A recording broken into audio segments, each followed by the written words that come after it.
بسم الله الرحمن الرحیم او ساسه بو وړکه غونډه کې کلیپ راغومه جوړ کا خو لګه مخه په کیسه کوم نه تاسو بر دوا شهر مخه ته ګوره مخه ته ګوره د ته کیمرې ته مخه خو کتونکو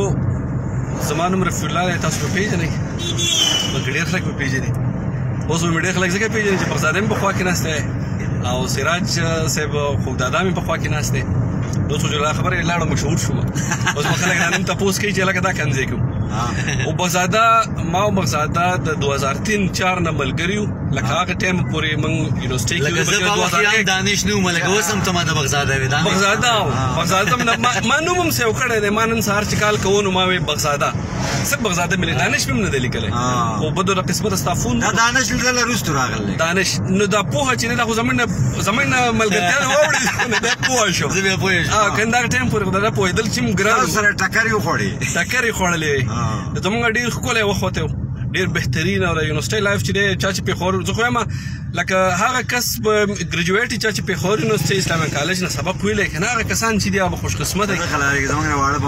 او د هغو چې کوم بیا ملګري پېښور استاد صاحب هغه فایده یې دا یي که نه چې د ټولې صوبې نه مختلفو علاقو نه خلک راشي او هلته کې سبق وایي نو بیا داسې لکه ستا هلته کې کانټیکټ سي ستا هلته کې دا موږ په صحافتي ژبه کې ورته هغه ذرایع وایو که نه دا بیا زموږ هغه ذرایع که زما د په کلي کې زه کار پېښ زه به درته کال کوم چې هلکه په دغه ځای کې مسله ده یا پلانې ایشو ده دا څنګه ده دی به پرې ډېر ښه نظر لري ځکه لوکل رواجونه دته ښه معلوم وي بغزاده تا ته سوات تارکلی وایو سوات خو ستا دویم کور دی او نو ډېر وخت بعد زما ستا ملاقات وکړو هغه کتاب چې ستا په کومه ورځ باندې و هغه ورله زه ته د ځان باندې دا یو زمواري د کړه زمونږ د ورور یو کتاب چاپ شو نوم یې شوی دی خلک عزت کوي نو موږ خپل هغه پراوډنس ګڼو موږ هغه موقع لرلو مو ساجد درلو په منګوري کې پروګرام نن سوات ته راغلی خپلې دړۍ یو څو خبرې راته وکړه ډېره مننه رب الله یو خو دا خبره چې سوات خو زما خپل کور دی زه په دویم هفته کور ته ځم په دویم هفته دلته په میاشت کې زه 2 ځل سوات ته راځم 2 ځل کور ته ځم دې مطلب دی دا زما کور دی او بیا نن خوشحاله هم یم ځکه چې ډېر عمر پس مې رفیع ته مې ولیدې ما به ته رفیع وایي اګر چې ستا اوس غټ نوم هم دی اوس ډېرې غټې پیسې دي پکې سابقې لایقې دي خو لکه ته پکې ما ته دانش نه زه به درته زوړ رفیع یم ټیک دی که نه هغه وخت کې اصرار راته اوس هم 17 صاحب وایي او دا و چې زه خو راغلی وم خوږدادا له ما زه به اوس شپه وکړم او هغسې مې شپه وکړه ډېر ښکلي شعرونه مې ترې واورېده ګپ مې ورسره ولګاو او یاره بس سوات کې زه همیشه خوشحاله یم سوات خلک هم ښکلي دي د سوات موسم هم ډېر زیات ښکلی دی د دې خلکو زړونه هم ډېر فراخه دي مینهناک خلک دي کلچرډ خلک دي کلچرډ سوشل خلک دي صحیح خوشحاله یم یاره د هغه اوس خو نن سبا خلک هم سوشل میډیا دومره شاعران راته ایجاد کړي دي چې موږ یې هغه ښه او په هغه بدو هغه تمیز یې رانه مرک کړی دی که نه نو دا یو غټه مسله نه ده راغلی سوشل میډیا د وجې چې دی بېکاره نه بېکاره دغه ته شاعرانو ته سپیس میلاو شو ستاسو په څه نظر یې نه تاسو هم ووایئ یاره سپیس میلاوېده پکار دی چې څوک زیار کوي خو مطلب دا چې ژوندي به هغه خلک چې چا څه یاره زه په دې باندې خوږدادا زه بل یو نظر لرم زه یم دا شاعري زما په خیال لکه میبي چې زه غلط یم خو زه خپله خبره کوم داسې شی نه دی لکه څنګه چې په دې نور فیلډز کې کمپیټیشن وي که نه لکه یا په سپورټس کې یا په بل سي کې یا په بل شي کې یا په بزنس کې یا په کاروبار کې یاره وایي دا مخکې شو دا وروسته شو زم چې شاعري دا خبره نه ده شاعر د هر انسان د خپل زړه خبره ده دا یې وایي اوس یې د خلکو خوښېږي نو ښه خبره ده چې لکه خلک یو بل شاعر دا هغه زما شعر دی مړه دا زړه دې لږ پراخه که کینه ښه نه وي که هر سړی د سړي خوښ شي نو دا بده ده نو زه وایم چې شاعر خلک اوري دا ډېره لویه خبره ده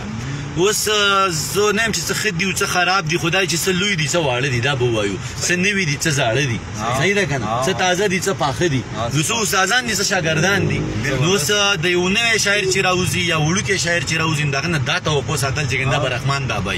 یا په سوات کې چې څوک راوځي نوی هلک راوځي د چا دا خیال کېږي چې دا به خامخا سراج الدین لاله غوندې شعر وایي دا به د قیس بابا په شانتې شعر وایي دا به د روحاني بابا په شانتې شعر وایي یا دا به د منصور په شانت شعر وایي یا به داسې په دې لاندې کې د وګران په شانت شعرونه وایي دا غلطه خبره ده واړه به د خپل وخت مطابق د خپل لغه مطابق شاعران وي شعر وي دا د وخت سره ښه بل چا شعر دی ماشومه مینه چې شباب ته رسي ډېرې مودې او ډېر کلونه غواړي نو زه خو ویم زه خو اورم چې ما څه وخت نو زه خو هر نوی شاعر اورم څه پکې مذاق هم کوي نو ګوره که اوس داسې خلک راټول شوي وي که نه په دې معاشرې ته دا خو شاعران راغلي دي تاسو وایي یاره څه ښه دي څه خراب دي دا بله خبره ده خو که پر داسې خلک راغلي وي چې هغه خلکو اورېدی او هغوی دا معاشره خرابولی هغوی نفرتونه خپرولی هغوی یو بل کافر کولی هغوی یو بل وژلی نو د هغې نه زه یم چې دا خلک ښه دي کم از کم د ژبې خدمت هم کوي او بیا که څوک څه مزاحیه څه خبرې کوي یا هغه شعر نه وي او لکه د شعر انداز کوي نو چا ورته رحمان بابی ویلی دی خو خلک ترې خو خوند اخلي نو زمونږ معاشره کې خو د تفریح چې کم دی نو زمونږ ساو سامان هم ډېر زیات کم دی نو پرېږده چې خلک خندوي خلک خوشحالوي او بله د پویټري one of the purpose of poetry is entertainment as well لکه د دې یو مقصد entertainment هم دی تفریح نو ښه خبره ده چې په څه طریقه تفریح میلاو شي نو زه خو ورته ډېر په ښه نظر ګورم زه خو به ستا نه شعرونه نه اورم دې ما اورې نو زه تا ته ویم هم نه خو بله یو تپوس کوم که نه ځکه تا ته به ډېر خلک وایي چې یاره ډېر زبردست شعر دی وي او ډېر ښه دی وي څه به داسې وي که نه چې هغه تا ته وایي مړه څه بېکاره کار دې شروع کړی دی ژوند دې خپل ټول په لعنتو کړو زموږ په مشرانو به یې مړه شاعران چې دا کافران دي نو تا ته چې څوک داسې تنقید کوي او تا دې کار ته یا ستا دې محنت ته یا ستا دې کریټیویټي ته لسې لږ په کوږ نظر ګوري څه په هغه ټایم کې ستا څه تاثرات دي چې خلک مینه کوي او دا نه بله دا ماینس زه تا ته بله یو خبر کوم ما خو یو داسې څوک کس نه لیدلی نه مخامخ کمنټس کې ما داسې نه لیدلی چې چا دا ویلي چې ته څه غلط کار کوې یا شعر دی ته چا غلط د هغې وجه ده چې زه خو نه پټاسې یادوم او نه زه دا یادوم چې ته د کوټۍ په سر یو زه در وختم او ما ته وګوره او زه را په باغ کې یم او ته راشه یو دا کیسه نه کوم یو دام نه یم چې ګنې پلانکۍ پورته شوه پلانکۍ ښکته شوه یا لکه خودکشه دماکه یم نو دا کیسې نه کوم ټیک ده زه د معاشرې خبره کوم او خپل احساس د خلکو شریک کوم خوشحاله دا یم چې زما خپل احساس هم دومره داسې ډېر سپک احساس نه لرم نه مې خیال دومره ډېر سپک وي چې هغه ګنې زه چې شعر ولیکم زه چې په کور کې لکه زه خپلې خور ته نشم ویلی زه خپلې مور ته ښځې ته شعر نه ویم هغه زه بار هم نه ویم ټیک ده نو ما ته چا البته ډېر خلک دا وایي چې ځان له وخت خرابوي کله یو ځای ته ځي کله بل ځای ته ځي کله سوات ته ځي کله دوبۍ ته ځي کله افغانستان ته ځي ځان له دې کار کتلی دی او دا قام چې کوم دی نو زما داسې خیال دی